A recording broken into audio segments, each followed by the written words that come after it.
తర్వాత గవర్నమెంట్ వాళ్ళు కూడా గ్రహించాల్సింది ఏంటంటే కేసీఆర్ గవర్నమెంట్ అయినా ఈ గవర్నమెంట్ అయినా ఆఫీసర్లు ఒకటే కదా, ఆఫీసర్లు చేయాలి, అది రాజకీయ నాయకులు కాదు. రేవంత్ రెడ్డి ఉన్నా కేసీఆర్ ఉన్నా చేయాల్సింది ఏంటంటే చాలా అధ్యయనాలు జరిగినాయి. సెప్టెంబర్లోనే మూసి పొంగుతుంది. మూసే కాదు, కృష్ణా కూడా. ఎప్పుడు 1908 సెప్టెంబర్ 17 మనం చూసినాం కదా దాని సంగతి. హైదరాబాద్ కొట్టుకుపోయింది అంత మొత్తం. తర్వాత అనేక సార్లు వచ్చినాయి.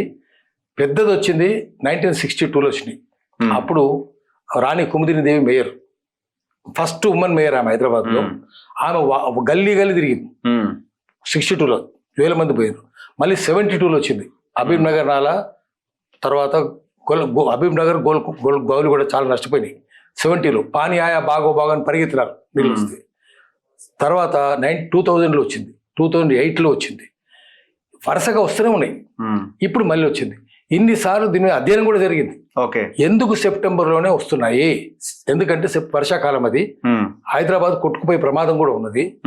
అక్కడ గౌలిగూడ 1970లో అయితే శంకరయ్య బిల్డింగ్ కాలువ పక్కన శంకరయ్య బిల్డింగ్ ఉంటుంది, హబీబ్ నగర్ కాలువ బిల్డింగ్ కూలిపోయింది పక్కనే, బస్ డిపో వెనక గౌలిగూడ బస్ స్టాప్ పక్కనే.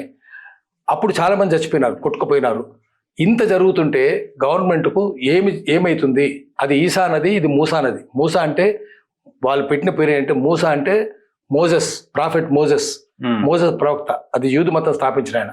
ఈసా అంటే జీసస్, ఈసా అంటారు, ఈసాయి అంటే క్రిస్టియన్స్ అని. సో ప్రవక్తల పేర్లు పెట్టినారు వాళ్ళు. ఈసా, మూసా రెండు సంఘంలో కలుస్తాయి, బాపు ఘాట్ దగ్గర కలుస్తాయి.